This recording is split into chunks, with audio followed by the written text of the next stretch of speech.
Last segment में हम लोग पॉलिनेशन प्रोसेस कंप्लीट कर लिए थे बेटा। पॉलिनेशन कितने टाइप्स के होते हैं, what is autogamy, what is geitonogamy, what is xenogamy, what is the similarity between them and what is the difference between them. सभी प्रॉपर्टीज हमने देख लिए, एग्जांपल्स देख लिए थे और उससे रिलेटेड जितने भी पॉइंट जो एनसीईआरटी में कवर किए गए थे वो सारे इंपॉर्टेंट पॉइंट को हम लोगों ने कवर कर लिए थे बिल्कुल बारीकी से। चलो नेक्स्ट सेगमेंट मैंने बताया था बेटा कि अगर क्रॉस पॉलिनेशन हो रही है तो क्रॉस पॉलिनेशन ऑटोमेटिक नहीं होगी, वो किसी न किसी एजेंट के थ्रू होगी और उस एजेंट को हम क्या बोल रहे थे, पॉलिनेटिंग एजेंट कह रहे थे।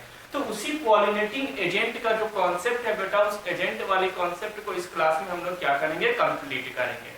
तो हम लोगों ने लास्ट सेगमेंट में देखा था कि जब भी क्रॉस पॉलिनेशन होगी, चाहे वो गिटोनोगेमी हो चाहे वो जीनोगेमी हो, मैंने डायग्रामेटिक्स आपको समझाया था, फ्लावर्स के डायग्राम बना करके मैंने बताया था आपको कि कैसे गिटोनोगेमी होंगे, किसी में जेनेटिकली मॉडिफाइड होगा, कौन जेनेटिकली सिमिलर्स होंगे।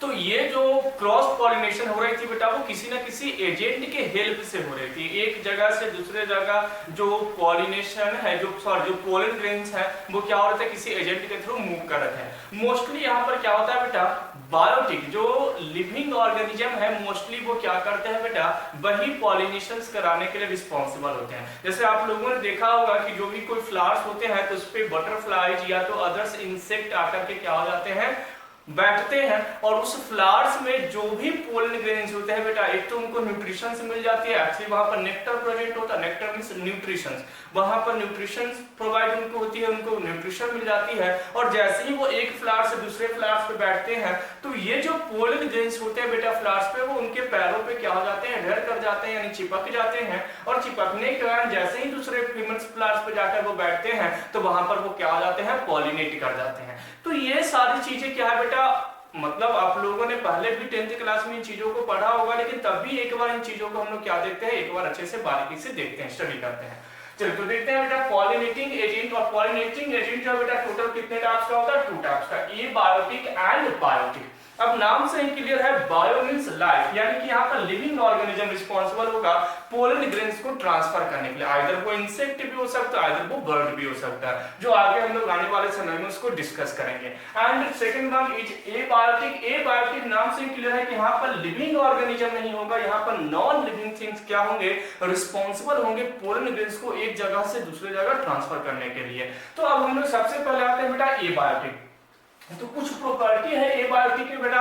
फर्स्ट क्या है, स्मॉल प्रोपोर्शन, मतलब बहुत ही कम ऐसे प्लांट हैं जो एबायोटिक के थ्रू क्या करेंगे, पॉलिनेशन कर सकते हैं, क्योंकि यहाँ पर चांसेस जो है पॉलिनेशन का वो बहुत ही कम होता है। और वैसे भी बेटा सेल्फ पॉलिनेशन और क्रॉस पॉलिनेशन में जो क्रॉस पॉलिनेशन है बेटा उसकी चांसेस बहुत ही कम होती है पॉलिनेशन की as compare to self pollination. और अगर हम बायोटिक और एबायोटिक की बात करें तो एबायोटिक में भी क्या है बेटा, कम ही होते हैं as compare to biotic. Abiotic में भी जो प्रोपोर्शन है पॉलिनेशंस की जो रेशियो है वो क्या होती है, कम होती है एज कंपेयर टू बायोटिक। ये भी पॉइंट याद रखेंगे। तो फर्स्ट पॉइंट है बेटा small proportion, it means clear. Second one है नॉट कलरफुल, इसमें प्लांट को कलरफुल होने की जरूरत नहीं है। हमने जब प्लांट का डायग्राम देखा था तो कैलिक्स, कैलिक्स के बाद क्या देखे थे, कोरोला देखे थे, यानी सेपल्स के बाद हम लोग क्या देखे थे, पेटल्स देखे थे। और उसमें हमने क्या देखा था कि वेरियस टाइप ऑफ कलर्स वहां पे प्रेजेंट होते हैं। जो आप फ्लावर्स बेसिकली देखते होंगे तो जो कलरिंग पोर्शन होता है वो क्या होता है, कोरोला होता है। ये कलरिंग पोर्शन एक्चुअली में क्या होता है बेटा, ये मैंने आपको उस समय भी पॉइंट लिखाया था जब मैं फ्लावर्स का स्ट्रक्चर बता रहा था कि जो कलरिंग पोर्शन होते हैं, जो कोरोला होते हैं, एक्चुअली ये क्या करते हैं, पॉलिनेटिंग एजेंट को अट्रैक्ट करते हैं। अट्रैक्ट करते हैं ताकि वो पॉलिनेटिंग एजेंट जो इंसेक्ट है, जो बर्ड है, ये जाकर के उस पे क्या हो, अट्रैक्ट होकर के उस पे बैठे और वो क्या करे, एक जगह से दूसरे जगह पोलन ग्रेन्स को ट्रांसफर कर दे, एक फ्लावर से दूसरे फ्लावर में पोलन ग्रेन्स को ट्रांसफर कर दे। अब यहाँ पर कोई पॉलिनेटिंग एजेंट में यहाँ पर कोई लिविंग्स नहीं है, इट मींस यहाँ पर कोई बर्ड नहीं है, कोई यहाँ पर इंसेक्ट नहीं है। दैट्स व्हाई फ्लावर्स के पास कलरिंग होना बहुत जरूरी नहीं है, क्योंकि इसको अट्रैक्ट करना ही नहीं है, ये तो एयर या तो वाटर के थ्रू क्या होना है, इसका ट्रांसफर होना है पोलन ग्रेन्स को। तो ये जरूरी नहीं है कि बहुत ही कलरफुल होना जरूरी है, लेकिन बायोटिक में कलरफुल होना बहुत जरूरी है, अदरवाइज कोई इंसेक्ट उसके ऊपर आकर के बैठेगा नहीं, अट्रैक्ट ही नहीं होगा। तो सेकंड पॉइंट है नोट कलरफुल, मतलब ये बायोटिक के लिए जरूरी नहीं है कि क्या होना चाहिए, कलरफुल होना चाहिए। थर्ड पॉइंट है नोट प्रोड्यूस नेक्टर, नेक्टर की भी जरूरत नहीं। नेक्टर मतलब न्यूट्रिशंस, जो इंसेक्ट होते हैं, मान के चलो जो बीज होते हैं, जो मधुमक्खी होती है जाकर के, या बटरफ्लाई जो होते हैं बेटा, जाकर के जैसे ही वहां पर बैठते हैं तो उनको क्या चाहिए, नेक्टर चाहिए, उनको न्यूट्रिशन चाहिए, तब तो वो आकर के उस फ्लावर्स पे बैठेंगे। वो न्यूट्रिशंस को क्या करते हैं, सक करते हैं, उससे चूस लेते हैं, खाते हैं, और उसके बाद वो दूसरे फ्लावर्स पे बैठते हैं, तो उन्हीं के पैरों में या तो उनकी बॉडी में क्या होती है, पोलन ग्रेन्स क्या हो जाता है, दूसरे फ्लावर्स में चले जाते हैं। दूसरे जो फ्लावर्स अगर वो फीमेल है तो उनकी बॉडी में जाकर के स्टिग्मा पे जाकर के लैंड कर जाता है। तो यहाँ पर एबायोटिक, क्योंकि यहाँ पर इंसेक्ट की जरूरत नहीं है, यहाँ पर कोई लिविंग वर्ड की रिक्वायरमेंट नहीं है, दैट्स व्हाई इनके पास नेक्टर नहीं भी होगा तो भी पॉलिनेशन पॉसिबल है। यहाँ पर नेक्टर नहीं होगा तो पॉलिनेशन पॉसिबल नहीं है, क्योंकि इंसेक्ट उस पे आकर के बैठेंगे ही नहीं। इनका कलरफुल नहीं होगा तो यहाँ पर चांसेस बहुत ही कम हो जाएंगे पॉलिनेशन का, क्योंकि इंसेक्ट अट्रैक्ट ही नहीं होगा। लेकिन यहाँ पर कुछ प्रॉपर्टी बेटा कि एबायोटिक के पास स्मॉल प्रोपोर्शन, सबसे पहले तो रेशियो जो है बहुत ही कम है पॉलिनेशन की। सेकंड पॉइंट याद रखना है, note colourful flowers, note colour है, नोट कलरफुल, तो फ्लावर्स को कलरफुल होने की जरूरत नहीं है, या तो नोट प्रोड्यूस नेक्टर, फ्लावर्स को नेक्टर भी प्रोड्यूस करने की जरूरत नहीं है। चलो नेक्स्ट पॉइंट पे आते हैं बेटा।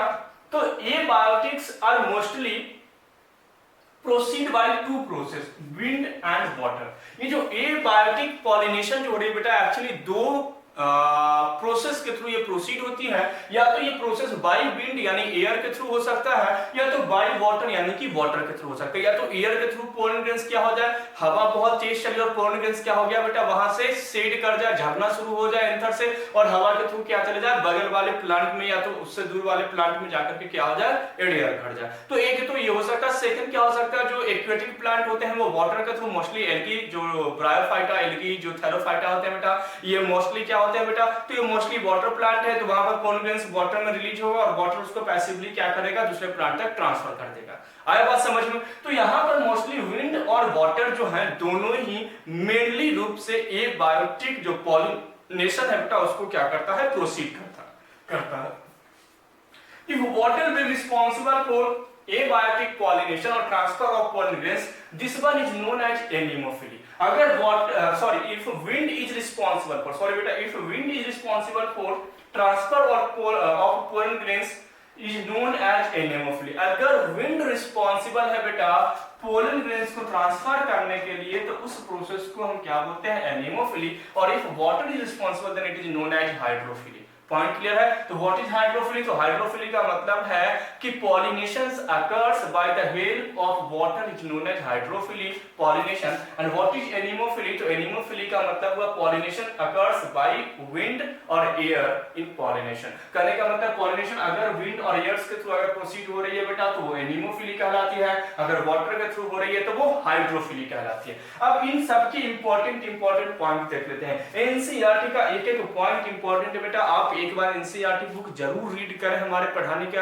बाद, और कोई डाउट रहे तो उसको क्लियर करें, क्योंकि एनसीईआरटी का सिंगल लाइन नीट के लिए बहुत ही इंपॉर्टेंट होता है और हमारे बोर्ड एग्जामिनेशन के लिए भी बहुत इंपॉर्टेंट होता है। तो मैंने सिंगल लाइन को वहां पर मैंने रीड किया और उसके बाद कुछ पॉइंट को मैं आइसोलेट करके आपके सामने ला करके रख दिया। अब हम एनीमोफिली की बात करें, विंड की बात करें तो ये मोर कॉमन है, यानी एबायोटिक में मोस्टली जो है वो क्या देखने को मिलता है बेटा, तो मोस्टली देखने को मिलता है अपना विंड पॉलिनेशन। एबायोटिक में दो है, विंड एंड वाटर, तो मोस्टली क्या देखने को मिलता है, विंड देखने को मिलता है एज कंपेयर टू वाटर। फिलहाल ये पॉइंट याद रखेंगे। देखिए पहला पॉइंट क्या है कि मोस्टली सेल्फ पॉलिनेशन देखने को मिलता है as compare to cross pollination. और क्रॉस पॉलिनेशन में मोस्टली एबायोटिक देखने को मिलता है, मोस्टली बायोटिक देखने को मिलता है एज कंपेयर टू एबायोटिक। और एबायोटिक में मोस्टली विंड पॉलिनेशन देखने को मिलता है as compare to water pollination. ये पॉइंट ऐसे ही हम सीक्वेंस बना करके याद रखेंगे ताकि ये पॉइंट हमें याद रहे, यहाँ से क्वेश्चंस अगर हमारे पास आए तो हम कंफ्यूज नहीं हो। तीनों को कॉन्सेप्ट वाइज हम वो ये क्या कर ले, कंप्लीट कर ले। तो मोर कॉमन है बेटा। सेकंड है pollen grains light and non sticky. देखो पोलन ग्रेन्स का जो वेट है बहुत ही कम होना चाहिए, लाइट वेट होना चाहिए और नॉन स्टिकी होना चाहिए। लाइट क्यों होनी चाहिए? क्योंकि इसको हवा के यानी जो विंड है, विंड के करंट के थ्रू क्या करना है, एक जगह से दूसरी जगह मूव करना। अगर बहुत ही ज्यादा वेटेड होगा तो हवा उसको एक जगह से दूसरी जगह ट्रांसफर नहीं कर पाएगा, वो क्या हो जाएगा, नीचे पृथ्वी के सतह पे आ जाएगा। तो इसीलिए इस पोलन ग्रेन्स को क्या जो विंड के थ्रू कराने चाहते हैं, जो बाय एयर पॉलिनेशन कराना चाहते हैं, उस प्लांट का जो पोलन ग्रेन्स है उसकी वेट जो है भाई वो क्या होनी चाहिए, बहुत ही लाइट होनी चाहिए, बहुत ही कम होनी चाहिए। और मोस्टली नॉन स्टिकी नेचर के होते हैं। नॉन स्टिकी इसलिए क्योंकि यहाँ पर स्टिक होने की जरूरत नहीं, जैसे मान के चलो कोई बर्ड आता है, कोई इंसेक्ट आता है तो इस पे बैठता है, तो वो उस समय इस केस में क्या होना चाहिए, स्टिकी होना चाहिए, ताकि उसके पैरों पर, उसकी बॉडी के सरफेस पे वो क्या हो जाए, चिपक जाए, और उसके बाद जैसे ही दूसरे जगह पर वो जाता है, दूसरे फ्लावर्स पे, तो वो क्या हो जाए, उसके साथ पॉलिनेट कर जाए। आया समझ में? लेकिन यहाँ पर तो कोई इंसेक्ट वगैरह है ही नहीं, तो इसको नॉन स्टिकी अगर यहाँ पर पोलन ग्रेन्स है तो भी पॉलिनेशन प्रोसीड हो जाएंगे, क्योंकि इसको चिपकना नहीं है, तो एयर्स के थ्रू क्या हो जाएंगे, ट्रांसफर हो जाएंगे एयर करंट के थ्रू। तो वही पॉइंट है बेटा, pollen grains light and non sticky, pollen grains को लाइट वेट में होना है और नॉन स्टिकी होना है। नेक्स्ट बेटा, positive well exposed stamen and large feathery stigma. अच्छा हाँ, इसके लिए वेल एक्सपोज्ड स्टैमिन होना चाहिए। जो मेल गैमेट रिप्रोडक्टिव ऑर्गन है, यानी जो हमारा मेल रिप्रोडक्टिव एंड्रोसियम है, वेल एक्सपोज होना चाहिए। ऐसा नहीं कि बहुत ही छोटा छोटा है उसके बाद वहां से पोलन ग्रेन्स है। वेल एक्सपोज का मतलब इसकी साइज लार्ज होगी, एक्सपोज्ड होगा, ताकि इजीली वो क्या हो जाए, पोलन ग्रेन्स को रिलीज कर। जैसे मान के चलो साइज बड़ी होगी, वेल एक्सपोज होगा, तो हवा चलेगी तो पोलन ग्रेन्स झरना सेट आउट होना स्टार्ट हो जाएंगे, और जिसके कारण वो दूसरी जगह क्या हो जाएंगे, लाइट वेट है पोलन ग्रेन्स का, नॉन स्टिकी है, तो दूसरे फ्लावर्स पे जाकर के क्या हो जाएगा, पोलन ग्रेन्स वहां पर मूव कर जाएगा। ये पॉइंट समझ में आ गया? तो यही है positive well exposed stamen large feathery stigma. Stigma feathery होनी चाहिए, मतलब वो रिसीविंग, मतलब उसके पास जो लैंडिंग एरिया है वो ज्यादा होनी चाहिए। ज्यादा से ज्यादा लैंडिंग एरिया होगा तो मान के चलो कोई ऐसा तो नहीं कि पोलन ग्रेन्स उसी एरिया में आएगा और एक छोटा सा स्टिग्मा है इसी के ऊपर आकर के लैंड कर जाएगा, हो सकता है इसके साइड से निकल जाए। तो इसको क्या होनी चाहिए, फ्यूजरी होनी चाहिए, मतलब फैला हुआ होना चाहिए, ताकि ज्यादा से ज्यादा पोलन ग्रेन्स को वो क्या कर सके, रिसीव कर सके, और पोलन ग्रेन्स के लिए ज्यादा से ज्यादा प्लेस प्रोवाइड कर सके, लैंड प्रोवाइड कर सके। तो दैट्स व्हाई यहां पर पॉइंट लिखा है मैंने कि positive well exposed stamen and large feathery stigma. और ये बहुत बार क्वेश्चन पूछा जा चुका है कि विंड पॉलिनेशन में पॉलिनेशन को पोलन ग्रेन्स की प्रॉपर्टी क्या होनी चाहिए। तो हमें याद रखना है, it should be light in weight, non sticky in nature, it should be well exposed, it will have well exposed stamen and large feathery stigma। आया समझ में? तो ये सारे पॉइंट को हमें क्या करना है, याद रखना है, प्रॉपर्टी याद रखना है कि अगर एनिमोफिली हो रही है, ईयर्स के थ्रू अगर पॉलिनेशन हो रहा है, विंड के थ्रू पॉलिनेशन हो रहा है, तो ये सारे पॉइंट, ये सारी प्रॉपर्टी हमारे पोलन ग्रेन्स में होनी चाहिए। Next one is mostly flowers have single ovule in ovary. अच्छा, जो भी फ्लावर्स जो विंड पॉलिनेशन के थ्रू पॉलिनेशन प्रोसीड करते हैं, इनमें मोस्टली देखा गया है कि इनके ओवरी में सिंगल ही ओव्यूल पाए जाते हैं। ये मल्टी कार्पोलरी नेचर्स के नहीं होते हैं, सिंगल ओव्यूल पाए जाते हैं। लेकिन ये जो फ्लावर्स होते हैं ये एक दूसरे के साथ इन्फ्लोरेसेंस शो करते हैं, एक दूसरे के साथ गुच्छा में क्या होते हैं, प्रेजेंट होते हैं। तो mostly flowers have single ovule in ovary. लेकिन कहने का मतलब है ओवरी तो एक ही ओवरी में एक ही ओव्यूल है। जैसे मान के चलो ये एक फ्लावर्स है, तो ये बहुत सारे फ्लावर्स एक ही जगह क्या होते हैं बेटा, प्रेजेंट होते हैं, ताकि जैसे ही कोई, जैसे ये मान के चलो सब अलग अलग फ्लावर्स हैं, एक ही जगह प्रेजेंट है लेकिन सब अलग अलग फ्लावर्स हैं, तो जैसे ही मान के चलो कोई पोलन ग्रेन्स आता है तो कोई ना कोई फ्लावर्स क्या कर ले, रिसीव कर ले पोलन ग्रेन्स को। तो होते तो है एक ओवरी में एक ही ओव्यूल, लेकिन ये ग्रुप में प्रेजेंट होते हैं ताकि वो क्या होता है, इजीली उसको रिसीव कर ले। इसका एग्जांपल है बेटा कॉर्न को, मोस्टली जिनके पास ये चीजें होती है, और ये कॉमनली कहां पे देखने को मिलता है, ग्रासेस में। जो ग्रासेस होते हैं बेटा, वो ग्रासेस मोस्टली विंड पॉलिनेशन यानी एनिमोफिली पॉलिनेशन को क्या करते हैं, शो करते हैं। ये विंड पॉलिनेशन के थ्रू ही क्या होते हैं, पॉलिनेट करते हैं, इनमें पॉलिनेशन देखने को मिलती है। तो ये सारी प्रॉपर्टी मैंने आपको किससे रिलेटेड बताया बेटा, एबायोटिक पॉलिनेशन में विंड पॉलिनेशन से रिलेटेड। ये एक एक पॉइंट इंपॉर्टेंट है बेटा, इसके बाद आप एनसीईआरटी का बुक पढ़े, आपको ये सारे पॉइंट समझ में आ जाएंगे। और ये जितने भी मैंने पॉइंट लिखा है बेटा, ये एटलीस्ट आपको क्या करना है, याद रखना है बाय कॉन्सेप्ट। कॉन्सेप्ट के थ्रू क्यों फ्यूजरी होनी चाहिए, क्यों स्टैमिन लार्ज होना चाहिए, क्यों वेट लाइट होनी चाहिए, क्यों नॉन स्टिकी होनी चाहिए, ये सारे पॉइंट को आपको कॉन्सेप्ट वाइज याद रखने हैं, जो मैंने आपको क्लियर कर दिया। चलो सेकंड आते हैं बेटा, वाटर यानी हाइड्रोफिली। सॉरी, वाटर और हाइड्रोफिली में देखें बेटा तो less common approx in 30 genera and mostly in monocot. ये लेस कॉमन मतलब इन दोनों के कंपेयर में, विंड एंड वाटर, ना कि हम बायोफिक्स अभी कंपैरिजन कर रहे हैं। ये जो वाटर पॉलिनेशन है बेटा बहुत ही कम देखने को मिलता है as compare to wind pollination. तो वाटर पॉलिनेशन क्या है बेटा, यहाँ पर मैंने लिखा भी है मोर कॉमन, ये मोर कॉमन देखने को मिलता है प्लांट में, और ये क्या होगा, लेस कॉमन। अप्रॉक्स 30 जेनरा, कुछ ही प्लांट के जेनरास हैं जिनमें कुछ ही ऐसे जेनरा है प्लांट के जिनमें ये क्या होते हैं, देखने को मिलता है, जो वाटर पॉलिनेशन को प्रोसीड करता है, पॉलिनेशन के लिए यूज करता है। तो अप्रॉक्स कितने जेनरा है बेटा, 30 genera, and mostly monocot plant, mostly ये मोनोकॉट प्लांट में देखने को मिलता है।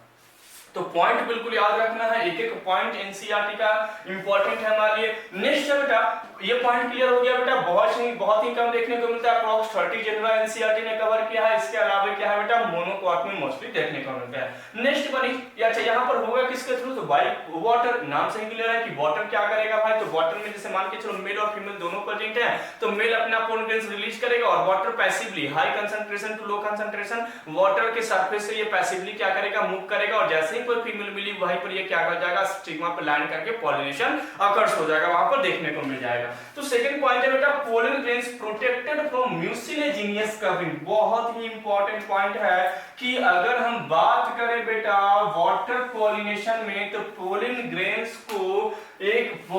के ऊपर एक लेयर प्रेजेंट होता है बेटा, जिसको हम क्या बोलते हैं, म्यूसिलेजिनियस कवरिंग बोलते हैं। ये यहाँ पर या तो दूसरे पोलन ग्रेन्स के केसेस में पॉलिनेशन में देखने को नहीं मिलते हैं, ये वही प्लांट में देखने को मिलते हैं जो प्लांट एक्वेटिक नेचर का होता है, या तो यह भी कह सकते हैं जो प्लांट वाटर पॉलिनेशन के थ्रू पॉलिनेशन प्रोसेस को क्या करता है, प्रोसीड करता है, उसी में ये म्यूसिलेजिनियस कवरिंग या प्रोटेक्टिव लेयर क्या होता है, पोलन ग्रेन्स के ऊपर प्रेजेंट होता है। तो ये पॉइंट बिल्कुल याद रखेंगे, pollen grains protected from mucilaginous covering. Third one is common in lower plants such as algae, bryophyta, pteridophyta. Obviously जो थैलोफाइटा होता है बेटा, यानी कि जो हमारा एल्गी है ये एक्वेटिक प्लांट है, ब्रायोफाइटा भी क्या है बेटा, एक्वेटिक प्लांट है, तो मोस्टली ये जो लोअर प्लांट है उन्हीं प्लांट में ये देखने को मिलते हैं। तो वही पॉइंट है, common in lower plant such as algae, bryophyta and pteridophyta, इन सब में देखने को मिलता है। जिम्नोस्पर्म और एंजियोस्पर्म में ये जो वाटर पॉलिनेशन है बेटा, ये ना के बराबर देखने को मिलता है, ये नहीं देखने को मिलता है। तो नेक्स्ट वन है, अगर वाटर की भी हम बात करें तो water are two types, fresh water as well as marine water, यानी सी वाटर भी हम बोल सकते हैं। तो फ्रेश वाटर के थ्रू किसमें पॉलिनेशन होता है, वैसे प्लांट जो फ्रेश वाटर में सर्वाइव करते हैं उनका हैबिटेट जो है बेटा वो क्या है, फ्रेश वाटर है। और उस फ्रेश वाटर में कौन कौन से ऐसे प्लांट है जो वाटर पॉलिनेशन को प्रोसीड करते हैं, तो वहां पर एग्जांपल है बेटा वैलिसिनेरिया एंड हाइड्रिला।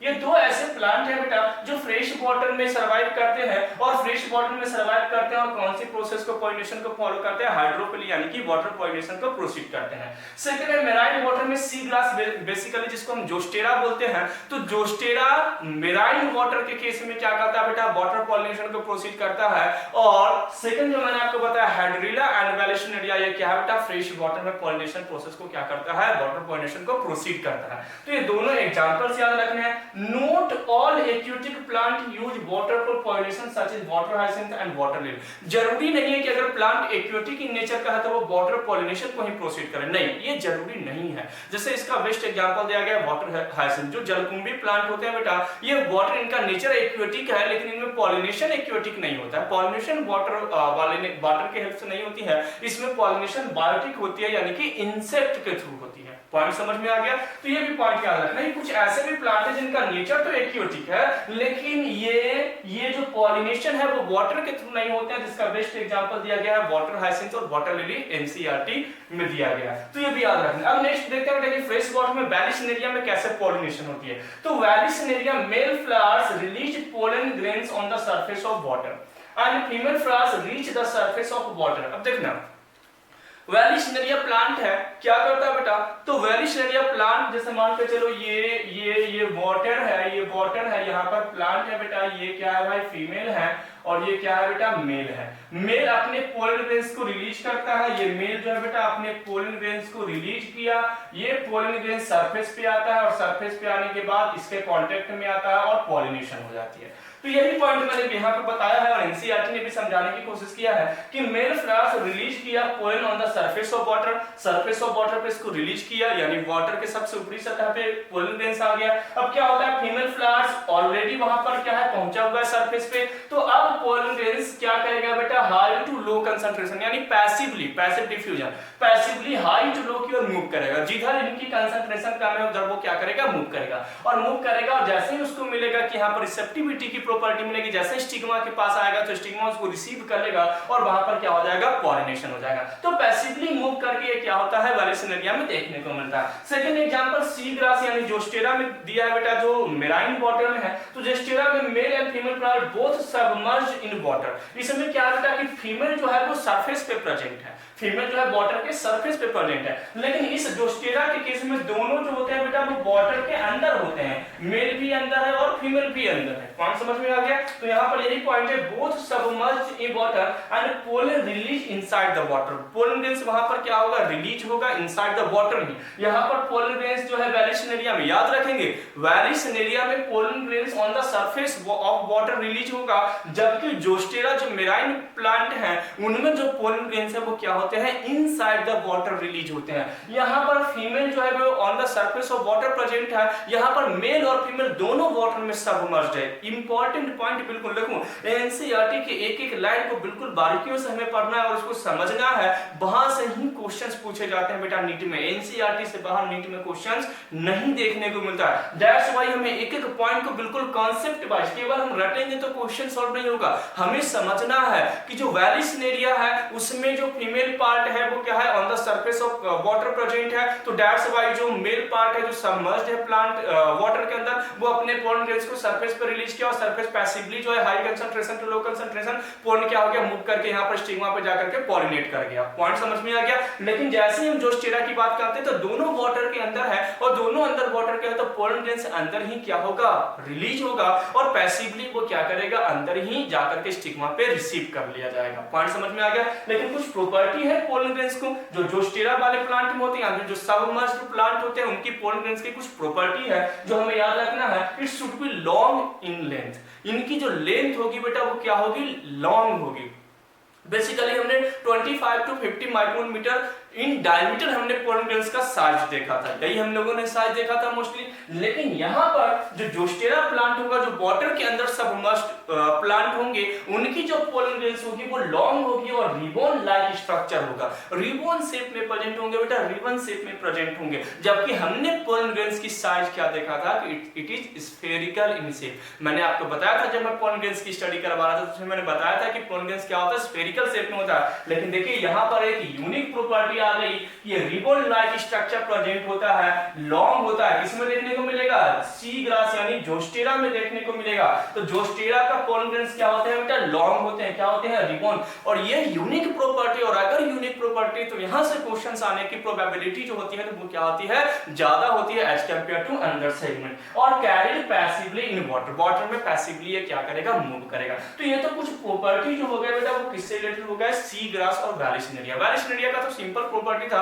वो क्या होता है, फीमेल सरफेस पे प्रेजेंट होता है, वाटर सरफेस पे, मेल क्या होता है, नीचे प्रेजेंट होता है। मेल ने पोलन ग्रेन्स को रिलीज किया, पोलन ग्रेन्स सरफेस पे आया और high concentration to low concentration move कर गया, पैसिवली ट्रांसफर हो गया और इसके कारण क्या हो गई, पॉलिनेशन हो गई। लेकिन जोस्टेरा की बात करें तो जोस्टेरा में दोनों बॉडी जो है, चाहे वो मेल हो चाहे वो फीमेल हो, वो वाटर में सबमर्ज्ड होती है। और जैसे ही पोलन ग्रेन्स रिलीज होती है तो सबसे पहले तो हमें पोलन ग्रेन्स की प्रॉपर्टी याद रखनी है। यहाँ पर पोलन ग्रेन्स की प्रॉपर्टी मैंने क्या बताया, तो it should be in long in length, length इनकी जो है वो लंबी, लेंथ जो है वो ज्यादा होगी। सेकंड मैंने बताया it should B ribbon like structure in shape, shape इनका क्या होगा, रिबन लाइक स्ट्रक्चर होगा। और उसके बाद पैसिवली वो भी क्या हो जाएगा, high concentration to low concentration move कर जाएगा और स्टिग्मा उसको क्या कर लेगा, रिसीव कर लेगा। तो ये कुछ प्रॉपर्टी मैंने आपको बताया बेटा जो किससे रिलेटेड था, वैलिसन एरिया जो फ्रेश वाटर में प्लांट रहते हैं। और सेकंड मैंने बताया जो सी वाटर यानी जो मेराइन वाटर होता है बेटा, उसमें जो जोस्टेरा यानी कि जो सी ग्रासेस होते हैं उसमें कैसे पॉलिनेशन प्रोसीड होती है उसकी मैंने एक छोटी सी आपको डिस्क्रिप्शन दी।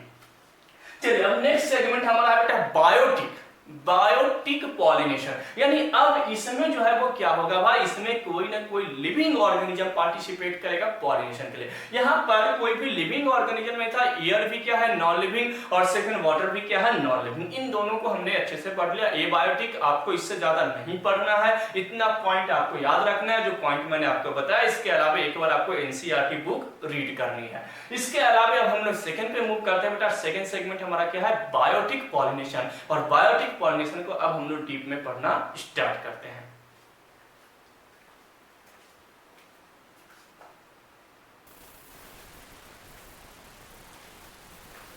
ये बायोटिक हम लोगों ने कंप्लीट कर लिया बेटा, उससे इंपॉर्टेंट पॉइंट भी कंप्लीट कर लिए। बायोटिक बहुत ही छोटी सी एक सेगमेंट है बेटा जिसे हमें क्या करनी, स्टडी करनी है।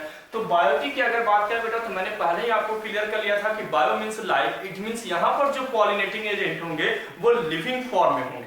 जैसे एबायोटिक में हमने क्या देखा कि नॉन लिविंग फॉर्म में था, एयर था और वाटर था, जो नॉन लिविंग नेचर्स के थे। लेकिन बायोटिक में जो भी पॉलिनेटिंग एजेंट होंगे बेटा वो क्या होंगे, लिविंग होंगे। लेकिन ये बहुत ही छोटा कॉन्सेप्ट तो है, लेकिन ये इंपॉर्टेंस इसकी बहुत ज्यादा है। और मोस्टली जो प्लांट है वो पॉलिनेशन की प्रोसेस बायोटिक प्रोसेस के थ्रू ही क्या करते हैं, प्रोसीड करते हैं। तो बायोटिक पॉलिनेशन जो है बेटा, फर्स्ट पॉइंट तो आपको याद रखना है कि सबसे ज्यादा यही पॉलिनेशन है वो देखने को मिलता है फ्लावर्स में। एबायोटिक के कंपेयर में बायोटिक पॉलिनेशन जो है वो क्या होता है, ज्यादा देखने को मिलता है। चलिए सेकंड सेगमेंट देखते हैं बेटा कि बायोटिक पॉलिनेशन के लिए एजेंट कौन कौन से हैं। तो पॉलिनेटिंग एजेंट में यहाँ पर कुछ इंसेक्ट देखने को मिलेगा, बर्ड देखने को मिलेगा और बर्ड में ही बैट देखने को मिल जाएंगे। लेकिन हमने बैट को थोड़ा सा अलग किया क्योंकि इसको कुछ और भी नाम से हम इसको क्या करते हैं, जानते हैं। तो अगर इंसेक्ट के थ्रू बायोटिक पॉलिनेशन प्रोसीड हो रहा है प्लांट में, तो उस पॉलिनेशन को हम बोलते हैं बेटा एंटेमोफिली। कौन सा एंटफिली, एंटेमोफिली। अगर बर्ड कर रहा है बेटा तो ऑर्निथोफिली, और अगर कोई बैट्स के थ्रू हो रहा है तो उसको हम बोलते हैं बेटा कारिटेरोफिली। क्या बोलते हैं, कारिटेरोफिली। तो यहाँ पर तीन नाम आपको याद रखना है। वैसे ये नाम तो एनसीईआरटी ने कवर नहीं किया, लेकिन तब भी हमें याद रखना है, एंटेमोफिली, ऑर्निथोफिली और कारिटेरोफिली। वैसे वहां पर हमने एनिमोफिली और हाइड्रोफिली दो नाम आपको बताए थे। तो तीन नाम आपको और याद रखना है कि if pollination will occurs through the by the help of insect that is known as entomophily, and if occurs by the help of bird that is ornithophily, and if occurs by the help of bats that is chiropterophily. ये point आपको याद रखना है। Second आते हैं कि अगर insect के थ्रू हो रहा है बेटा तो फ्लावर्स की क्या क्या प्रॉपर्टी होनी चाहिए। दो पॉइंट याद रखना है। एक तो वर्कर जो बीज होते हैं बेटा, जो बीज होते हैं, जो मधुमक्खियां होती है जो पॉलिनेशन करते हैं, उससे रिलेटेड एक पॉइंट दिया गया है एनसीईआरटी में, एक flowers should be large. Flowers की जो साइज है वो लार्ज होनी चाहिए। सेकंड वन में it should B colourful, obviously colourful होगा तब तो जाकर कोई इंसेक्ट उस पे अट्रैक्ट होगा। थर्ड पॉइंट फ्रैग्रेंट, उसमें फ्रैग्रेंट होना चाहिए बेटा, स्मेल होनी चाहिए जिससे वो क्या हो जाए, कोई भी इंसेक्ट जो है वो अट्रैक्ट हो जाए और वो फ्रैग्रेंस के थ्रू उसके पास, उसके करीब आ जाए। तो फ्रैग्रेंट शुड बी नेक्टर, इसके पास नेक्टर भी प्रेजेंट होना चाहिए, यानी न्यूट्रिशन भी प्रेजेंट होना चाहिए ताकि कोई इंसेक्ट उस पे बैठे तो उस न्यूट्रिशन को क्या करे, गेन करे, उसको खाए। पॉइंट समझ में आ गया। तो पहले पॉइंट तो याद रखना है कि अगर इंसेक्ट के थ्रू पॉलिनेशन हो रही है तो फ्लावर्स के पास क्या क्या प्रॉपर्टी होनी चाहिए। तो फ्लावर्स की प्रॉपर्टी लार्ज होनी चाहिए, कलरफुल होनी चाहिए, फ्रैग्रेंट होनी चाहिए और इट शुड हैव नेक्टर। ये पॉइंट आपको याद रखना है। सेकंड है बीज के रिलेटेड, जो बीज होते हैं बेटा, जो मधुमक्खियां होती है उससे रिलेटेड पॉइंट है। तो bees is the dominant biotic pollinating agent. जो मोस्टली बायोटिक पॉलिनेशन जो होती है बेटा प्लांट में, वो सबसे ज्यादा कौन कराते हैं, बीज कराते हैं। यानी मधुमक्खियां जो है सबसे ज्यादा बायोटिक पॉलिनेशन के लिए, इन सब में सबसे ज्यादा बायोटिक पॉलिनेशन के लिए कौन रिस्पांसिबल है बेटा, तो बीज है। तो बीज क्या है बेटा, तो इससे रिलेटेड एक पॉइंट याद रखना है कि डोमिनेंट बायोटिक पॉलिनेटिंग एजेंट। बस दो पॉइंट आपको क्या करना है, याद रखना है। बर्ड में मोस्टली जो लिजार्ड वगैरह जो होते हैं या तो और भी जो बर्ड है बेटा वो क्या करते हैं, रिस्पांसिबल होते हैं, बैट्स रिस्पांसिबल होते हैं। तो इसमें कुछ एग्जांपल दिया गया है एनसीईआरटी, लेकिन वो एग्जांपल्स बहुत ही ज्यादा इंपॉर्टेंट हमारे लिए नहीं है। हमें बस याद रखना है कि बर्ड, बैट और इंसेक्ट के थ्रू क्या होते हैं, बायोटिक पॉलिनेशन होते हैं। और उसमें भी सबसे ज्यादा किसके थ्रू होता है, इंसेक्ट के थ्रू होता है। फ्लावर्स की क्या प्रॉपर्टी होनी चाहिए, तो लार्ज होनी चाहिए, कलरफुल होनी चाहिए, फ्रैग्रेंट होनी चाहिए और नेक्टर प्रेजेंट होने चाहिए। इसके अलावा हमें याद रखना है कि जो बीज होते हैं बेटा, वही बीज जो है वो क्या होता है बेटा, डोमिनेंट पॉलिनेटिंग एजेंट होते हैं बायोटिक के केस में। ये पॉइंट हमें याद रखने हैं। इसके अलावा दो और भी इंपॉर्टेंट पॉइंट एनसीईआरटी ने कवर किया है। फर्स्ट है टॉलेस्ट फ्लावर्स, जो सबसे ज्यादा टॉलेस्ट फ्लावर्स है बेटा उसका नाम है एमोरफोफाइलस और इसकी हाइट अप्रॉक्स कितनी होती है, 6 फीट होती है। ये आपको याद रखना है। और ये अपना जो है जो पोलन ग्रेन्स है बेटा, इसको सेफ जगह पे क्या करता है, लेआउट करता है, वहां पर वो क्या करता है, सुरक्षित रखता है। सेकंड है relationship between moth and yucca. ये दो प्लांट है बेटा, मोथ एंड यूका, ये दोनों एक दूसरे के साथ म्यूचुअल रिलेशनशिप हम कह सकते हैं कि एज लाइक सिम्बायोटिक। जो सिम्बायोटिक हम लोग देखते हैं म्यूचुअल रिलेशनशिप, तो वैसे ही एक दूसरे के साथ म्यूचुअल रिलेशनशिप शो करते हैं, एक दूसरे के बगैर ये सर्वाइव नहीं कर सकते। तो उससे रिलेटेड एक छोटा सा पॉइंट दिया गया है एनसीईआरटी में, relationship between moth and yucca can not complete their life cycle without each other. एक दूसरे को क्या करते हैं, हेल्प करते हैं पॉलिनेशन में। ये पॉइंट आपको एनसीईआरटी में कवर किया गया है। तो आपका जो पॉलिनेशन से रिलेटेड कॉन्सेप्ट था बेटा वो क्लियर हो गया। आप एक बार एनसीईआरटी बुक पढ़ लें और अगर कोई डाउट है तो वो डाउट मेरे से क्लियर कर लें। और या तो अगर मेरा मोबाइल नंबर आपके पास नहीं है तो आप कमेंट बॉक्स में इस डाउट को आप रख दे तो वो कमेंट बॉक्स में मैं आपको क्या कर दूंगा, सॉल्व कर दूंगा। चलिए नेक्स्ट सेगमेंट पे आते हैं बेटा। नेक्स्ट सेगमेंट हमारा है आउट ब्रीडिंग डिवाइस। तो नेक्स्ट वीडियो में हम लोग क्या देखेंगे बेटा, आउट ब्रीडिंग डिवाइस देखेंगे और साथ ही में हम लोग पोलन पिस्टिल इंट्रैक्शन, यानी कि अब हम लोग कॉन्सेप्ट देखेंगे जिसमें पोलन ग्रेन्स और जो पिस्टिल है अब क्या करेगा बेटा, इंट्रैक्ट होगा एक दूसरे के साथ, तो क्या चेंजेस आएंगे, आउट ब्रीडिंग डिवाइसेस क्या होते हैं, ये सारे कॉन्सेप्ट को हम लोग नेक्स्ट वीडियो में क्या करेंगे, देखेंगे। इसके अलावा अगर आपको आपने अभी तक हमारे चैनल को सब्सक्राइब नहीं किया तो आप हमारे चैनल को सब्सक्राइब कर लीजिए, ताकि जब भी हम वीडियो आप बना करके डालें तो आपके पास ज्यादा से ज्यादा जाए। और मैं आपको बता दूं हमारा ये तो चैनल है बेटा केवल 11th-12th के लिए नहीं, हम इसके अलावा बी फार्मा एमबीबीएस जब आप करने जाओगे तो उसमें जो फार्माकोलॉजी पढ़ने की होती है या बी फार्मा में जो और सब्जेक्ट होते हैं बेटा, इन सभी की हम लोग कोचिंग प्रोवाइड करते हैं। इन सभी की वीडियोज आपको इसी सेगमेंट में इसी चैनल पे आपको देखने को मिलेगा। Thanks for watching pharma aspirant.